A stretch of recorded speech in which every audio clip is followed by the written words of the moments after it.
Kita beralih ke informasi lainnya, pemirsa. Kepala Dinas Tenaga Kerja Kota Palembang mengatakan masih menunggu arahan dan surat keputusan dari Kementerian untuk kenaikan upah minimum buruh 2025.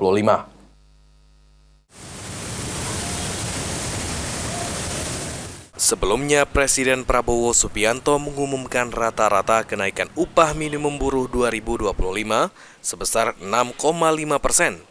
Menanggapi hal tersebut, Kepala Dinas Tenaga Kerja Kota Palembang, Redian Dedi Umrin mengatakan, masih menunggu arahan dan surat keputusan dari Kementerian yang berisi arahan kepada pemerintah provinsi untuk diturunkan ke kabupaten kota. Setelah arahan diterima, pemerintah Kota Palembang khususnya baru akan melakukan musyawarah dan sidang bersama pihak Apindo, Serikat Buruh, Perguruan Tinggi, dan OPD terkait lainnya. Ditambahkan Kepala Dinas Tenaga Kerja Kota Palembang, Redian Dedi Umrin, saat ini pemerintah Kota Palembang belum menentukan besaran kenaikan upah minimum, namun diupayakan masih akan di dalam lingkup aturan pemerintah.